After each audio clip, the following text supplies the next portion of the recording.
Hello, my dear listeners. My name is Kishore Ganesh, and in this episode of the Vocal About Visuals podcast, I will be sharing my thoughts on Steven Spielberg's latest masterpiece, West Side Story.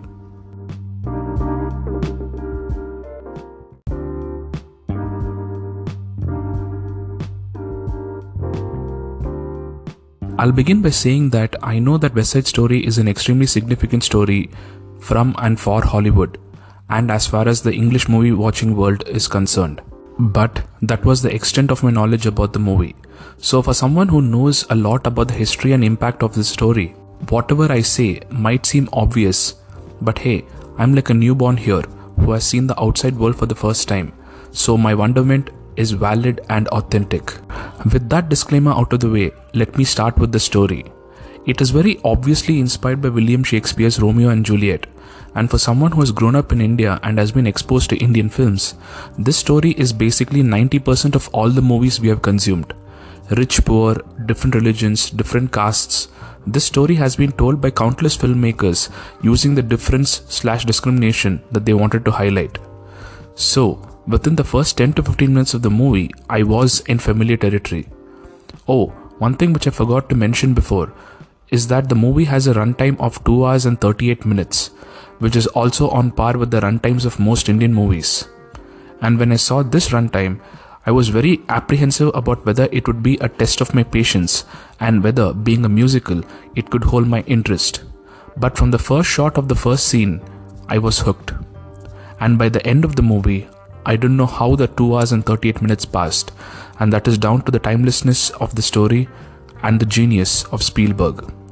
This movie transported me to 1950s New York City and didn't let me leave till the end credits roll by. The screenplay, the production design, the music, and the staging of the scenes were all breathtaking, especially for a musical movie novice like me. The performances of every single person I saw on screen was top-notch, and the two leads really did make me feel the love. And it truly has been a while since I experienced that on the big screen. The movie to me felt almost like a 2 hour and 30 minute or so panacea for the doom and gloom times we are living in, with constant news of pandemics, climate change, and a million other negative things. Basically, this movie illustrated the magic of the movies to me once more, proving that everything from the mundane to the negative, irrespective of its scale, can be forgotten if you are exposed to the right kind of art. Ansel Elgort, Rachel Zegler, and Mike Faist are brilliant in their roles, and Spielberg has ensured that the acting style is reminiscent of the 50s and 60s. The swag of the Jets and the interpersonal relationships of the Sharks with their, aka the Puerto Rican community, is showcased brilliantly and entertainingly. The story takes you on a ride that is filled with optimism, hope, tragedy, betrayal, comedy, dance, and music. Basically, there are enough elements in this movie that fill it to the brim, and Spielberg, being the genius that he is, never lets the movie lag. From the start to the finish, this immense tale is told at almost the perfect pace, and because the foundational emotion of this movie is love, and because I'm a sucker for that emotion, I strapped myself in and went along. I am a firm believer that if humanity has any hopes of salvation, it will be when all over the world any two people have the liberty to choose their significant other and live out their lives together, with the only threat to the relationship coming from each other. And this tale that is as old as time itself still pisses me off.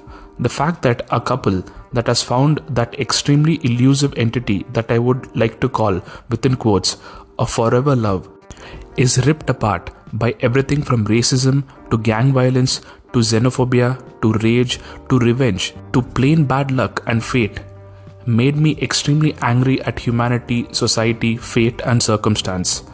And what makes this even more tragic is the fact that the couple in question is so young. And finally, I would like to say that everyone and their grandma will be watching Spider-Man over the Christmas and New Year period. But during the same time, seek out this movie too. And if you are a fan of grand old tales with romance, optimism, conflicts, singing, dancing, heartbreaks, societal issues, and more, you will truly enjoy it. Once again, my name is Kishore Ganesh. This is the Vocal About Visuals podcast, and thank you, my dear listeners, for your time and for listening.